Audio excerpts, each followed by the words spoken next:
ngo incira iva mu muriro ngo imuruma igikonjo. Imaze kumuruma igikonjo ngo bene igihugu babibonye baravuga ngo uyu nguyu ngo idaca urwa kibera ntabwo imwemerera yuko abaho.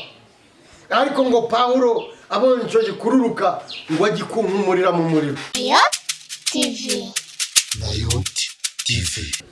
Bakozi b'Imana bene data, amahoro y'Imana bane namwe. Ni Nayoti nk'uko bisanzwe tubifuriza imigisha ivuye ku Mana, tubifuriza amahoro, tubashakira ibyiza uko bwije n'uko bukeye. Nk'uko bisanzwe ni Garasiye Gasasira, tubabwira ngo mukomeze kugubwa neza kandi tubifuriza gusoza umwaka neza, kandi tubasabira kwambuka mu wundi mwaka amahoro. Reka dusenge Imana kugira ngo tuganire ijambo ry'Imana. Uri data wa twese uri mu ijuru, uri Imana idukunda, uri Imana itubereye maso, kuko ubereye maso abagutegereje. Izina ryawe rihabwe icyubahiro. Tugiye kumva ijambo ryawe, abazakurikirana iki kiganiro uzabahe kugira ngo bumve kandi bumvire, kugira ngo tuzabashe gusangira ibyiza byo mu gihugu cyo mu ijuru. Komeza kuganza rero, imbaraga zawe, icyubahiro, urukundo no gukomera bibaye natwe ibihe byose mu izina rya Yesu, amen. Tubabwira ngo mukomeze kugubwa neza. Reka tuganire ijambo ry'Imana riboneka hano mu Byakozwe n'Intumwa, ibice byaho 28. Turahera ku murongo waho uwa mbere, ntacyo bitwaye, turaza gukomeza kumanuka. Umutwe w'amagambo uravuze ngo incira iruma Pawulo ntiyagira icyo aba. Reka duhere ku murongo wa mbere, haravuze ngo tumaze gukira tumenya yuko icyo kirwa cyitwa Melita. Bene igihugu batugirira neza cyane, baducanira umuriro, batwakira twese, kuko hari imvura n'imbeho. Ariko Pawulo amaze guteranya umuganda w'inkwi arazicana, incira iva mu muriro imuruma ku kiganza. 4. Bene igihugu babonye icyo gikururuka kirereta ku gikonjo cye, baravugana bati, ni ukuri uyu muntu ni umwicanyi. Nurora nubwo yakize mu nyanja idaca urwa kibera, nimukundira kubaho. Ariko akunkumurira icyo gikururuka mu muriro. Haleluya. Akunkumurira icyo gikururuka mu muriro ntiyagira icyo aba. Ba bandi bategereza yuko ari bubyimbe cyangwa ari bupfe akindutse, ariko bamaze umwanya munini bakibitegereje, babona ntacyo abaye, barahindura bati, ni Imana. Imana yacu tugirire neza. Tuganira ijambo ry'Imana riboneka hano mu Byakozwe n'Intumwa, ibice bya 28, umurongo waho uwa mbere niwo duhereye, turamanuka tugeza ku murongo waho wa 6. Imana yacu tugirire neza, kandi mwakire gukomera kw'Imana, mwakire uburinzi buvuye ku Mana.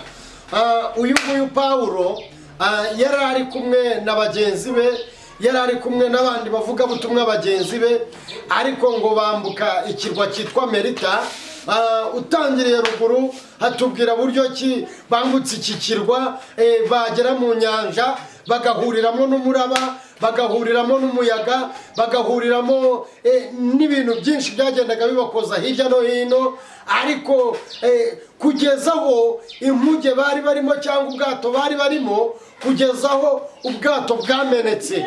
Ariko ngo barangije bambukira ku mbaho, ngo icyo gihe hari mu gihe cy'imbeho, hari mu gihe cy'imvura, byari bibagoye. Ariko ngo bambuka iyo nyanja.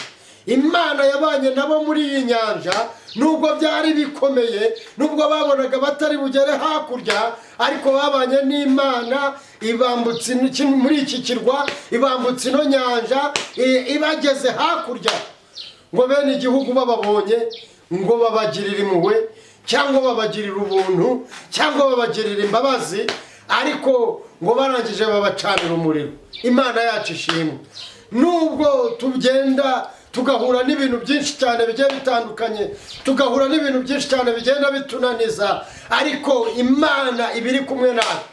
Ngo bene igihugu bamaze kubacanira umuriro, ngo babazanira n'inkwi, umuba w'inkwi, ngo bawushyira aho ngaho ngo bakomeze benyegeze cyangwa bakomeze bacane, mu yandi magambo ngo umuriro ukomeze kuba mwinshi kugira ngo basusuruke. Haleluya! Imana yacu tugirire neza. Ariko ngo bagikomeje gucana umuriro, ngo Pawulo ari mu guteranya umuganda w'inkwi cyangwa ari mu guteranya inkwi, ari mu kuzivuna, ari mu gushyira mu muriro, ngo incira iva mu muriro. Imana yacu tugirire neza. Ngo incira iva mu muriro, ngo imuruma igikonjo.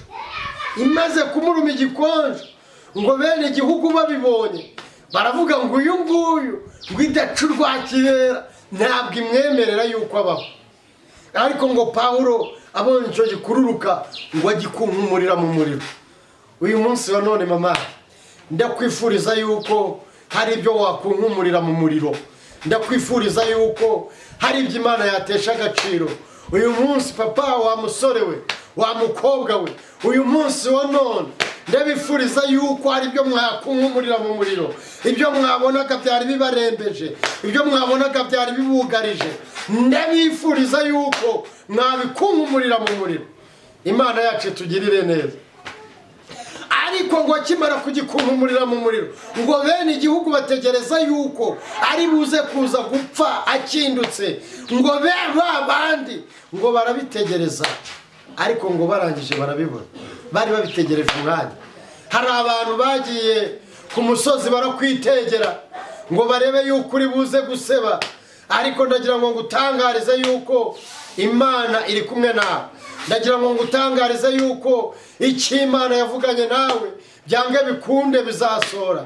Ndagira ngo ngutangarize yuko Imana niba yaravuze ngo baho, uriho. Nubwo abakugambanira baba ari benshi, nubwo abakuvuga amagambo baba ari benshi, nubwo bagutega iminsi ari benshi, ariko ndagira ngo ngutangarize yuko icyo Imana yanditse ku buzima bwawe yaracyanditse. Abantu bashobora kuvuga bakavuga amagambo, Imana yarangiza ikavuga ijambo.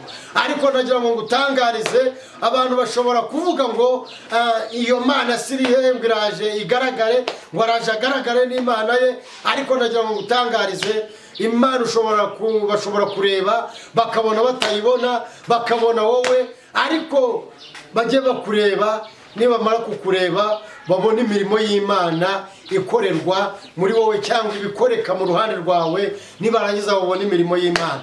Ariko ngo babandi bagitegereje yuko ari bupfa kindutse, babitegereza umwanya munini, abandi babitegereje igihe kirekire, ngo barabitegereza barabibura.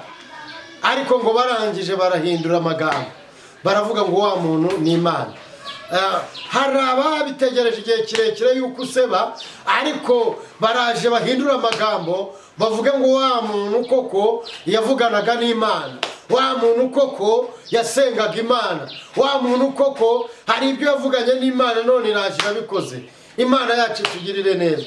Hari abantu bajya bafata igihe barangiza bakagufataho ijambo cyangwa bakagufataho umwanya, abo ngabo ujye ubihorera, ahubwo ubwire Data wa twese. Umuririmbyi arangije araririmba aravuga ngo irabizi kubarusha, ngo nimuhumure. Irabizi kubarusha nimuhumure, irabizi kubarusha nimuhumure. Ndagira ngo nkubwire ngo Imana irabizi kubarusha nimuhumure. Ndagira ngo mbabwire ngo mwongere mukomere kandi mukomezanye. Ndagira ngo mbabwire ngo mukomere kandi mukomeze urugendo. Imana yacu tugirire neza. Imana yacu dukomeze. Pawulo arangije aterura amagambo aravuga ngo mu mahanga yose uwubaha Imana agakora ibyo gukiranuka uwo nguwo iramwemera. Uyu munsi wa none ndagira ngo nkubaze, uracyemera Imana? Uyu munsi wa none uracyemera imbaraga z'Imana? Uyu munsi wa none uracyemera gukora kw'Imana? Uyu munsi wa none uracyemera ubutabazi buvuye ku Mana? Cyangwa ujya ureba, wamara kureba haba hari icyo Imana ikoze, warangiza ukareba ibirori, warangiza ukavuga ngo ni Muyombo ugikoze, cyangwa ni data wacu ugikoze, cyangwa ni bene wacu bagikoze. Ariko ndagira ngo nkubwire ngo Imana itakwibutse ababyeyi bakwibagirwa, Imana itakwibutse Muyomba yakwibagirwa, Imana itakwibutse inshuti zakwibagirwa, Imana itakwibutse abo muturanye bakwibagirwa. Ariko ndagira ngo nkubwire ngo ujye umuhanga amaso, niko umuririmbyi yaravuze ngo ujye umuhanga amaso ajya arinda umutumbiriye ku manywa na nijoro, kandi ngo bwije ubona imbere yawe hatakibona, ubona bibaye mu kabwibwi. Ujye umuhanga amaso, wongere umuhamagare kugira ngo Kristo agaruke yongera kumurikire, kugira ngo Kristo agaruke yongera atindane nawe, kugira ngo Kristo agaruke yongera kubake. Hari ibintu byinshi cyane byagiye bikunaniza, hari imigisha yawe yagiye ica mu myanya y'intoki, kandi waravuganye n'Imana, warangiza ukavuga ngo wese ngo ni Imana yavuze. Ariko kandi ni Imana iba yaravuze, ahubwo ikibazo cyabaye wowe warakijijwe, urangije ubijyamo neza, umaze kubijyamo neza, ubonye bitarimo gusohora, ariko urangije uravuga ngo wakikura mu gukomeza gukiranuka, cyangwa wakikura mu murongo, narangiza nkagenda ngatambika ibirenge. Urangije uragenda utambika ibirenge, urangije urongera uragaruka, urongera uravuga ngo usubiye mu murongo. Ariko ndagira ngo nkubwire ngo ibyo byose bishobora kuba ari uko watambitse ibirenge. Imana yacu tugirire neza. Loti ahagurutse ajyana n'umugore we ndetse n'abo mu rugo rwe, ariko ngo umugore bari babwiwe ngo nibahaguruke, ngo nibahunge bave aho bagombaga i Sodoma, aho bagombaga kurimbukira, bagiye kubuhungira Imana yari yaberetse. Ariko ngo bageze mu nzira bahagurutse, umugore wa Mukaroti areba inyuma. Uyu munsi wa none ntabwo uri kureba inyuma. Uyu munsi wa none ntabwo uri mu gucika intege. Uyu munsi wa none ntabwo uri mu gutenebuka. Ndagira ngo nkwingingire iyi Mana ongera uyigirire icyizere. Ndagira ngo nkwingingire iyi Mana ongera uyitindeho. Ndagira ngo nkwingingire ongera unambe ku Mana. Ntabwo imbaraga bamwe bajya bizera z'abarozi, imbaraga z'abapfumu, imbaraga z'abakonikoni, izo mbaraga za Satani ntabwo ziri hejuru y'imbaraga z'Imana. Ndagira ngo nkubwire ngo imbaraga z'Imana ziri hayi cyangwa ziri hejuru. Mu yandi magambo, kubumva ururimi rw'Ikinyarwanda, ziri hejuru cyane. Kubumva Icyongereza, imbaraga z'Imana ziri hayi hejuru. Ziri hejuru y'imbaraga za Satani, kuko Satani niwe uha izo mbaraga abarozi, niwe uha izo mbaraga abapfumu, niwe uha izo mbaraga abakonikoni. Ariko izo mbaraga zabo ziri munsi y'imbaraga z'Imana. Tugiye kuba dusoreje ahangaha, ariko reka ntange urugero cyangwa mvugeho gatoya ku izi mbaraga z'Imana, kuko zageze kwa Farawo. Izi mbaraga z'Imana zirakora. Ku bitangaza bigera ku 10, Mose akura ubwoko bw'Imana mu gihugu cya Egiputa, nk'uko Aburahamu yari yarabivuganye n'Imana. Imbaraga z'Imana zimukura mu gihugu cya Egiputa zibagarura mu gihugu cy'isezerano. Imana yari yaravuganye na Aburahamu. Imana yacu tugirire neza. Ariko komera kandi ushikame, kuko Imana yacu iracyahari. Uyigirire icyizere, kuko ntawe yagiye, iracyahari. Reka dusengane Imana. Wowe warudukurikiye kuri Nayoti TV, reka dusengane Imana tubabwira ngo Umwami Imana akomeze kubishimira. Uri Data wa twese uri mu ijuru, witwa Ndiho, niryo zina ryawe. Uri rubasha kuko ubasha ibyo abantu batabasha, urashoboye kuko ushobora ibyo abantu badashobora. Izina ryawe rihabwa icyubahiro. Hari ibyagiye biruma bene data ibikonjo, hari ibyagiye bibaruma ibitsinsino, hari ibyagiye bibatesha agaciro, hari ibyagiye bibambura ijambo, ariko mpamagaye imbaraga z'Imana kugira ngo zongere zibagarukeho, kuko Kristo waravuze ngo abarushye n'abaremerewe nibaze bagusanga baruhure. Uyu munsi wa none ruhura umugabo warurushye, uyu munsi wa none ruhura umumama warurushye, uyu munsi wa none ruhura abasore n'abakobwa bari barushye baguhungiyeho.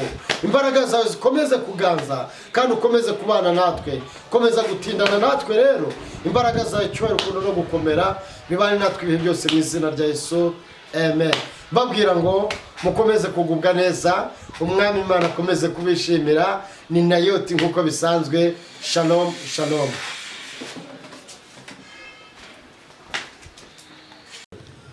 Reka tuganire ijambo ry'Imana riboneka mu byakozwe n'intumwa, ibice byaho 28 umurongo waho wa mbere. Umutwe w'amagambo uravuze ngo incira iruma Pawulo ntiyagira icyo aba. Umutwe w'amagambo ni kwatubwiye ngo incira iruma Pawulo ntiyagira icyo aba. Umurongo wa mbere, ibice bya 28 umurongo wa mbere aravuze ngo tumaze gukira tumenya yuko icyo kirwa cyitwa Melita, bene igihugu batugirira neza cyane, baducanira umuriro, batwakira twese kuko hari imvura n'imbeho. Ariko Pawulo amaze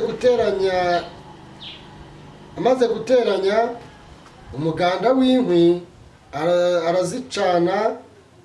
arazicana, incira iva mu muriro imuruma ku kiganza. Bene igihugu babonye icyo gikururuka kirereta ku gikonjo cye, baravugana bati ni ukuri uyu muntu ni umwicanyi. Nturora nubwo yakize mu nyanja idaca urwa kibera, nimwemerera kubaho. Hari agatangaro 5, ariko akunkumurira icyo gikururuka mu muriro ntiyagira icyo aba. 6, ba bandi bategereza yuko ari bubyimbe cyangwa ari bupfe akindutse, ariko bamaze umwanya munini bakibitegereje babona ntacyo abaye, barahindura bati ni Imana. Imana yacu tugirire neza, amen. Reka twongere dusubiremo rimwe.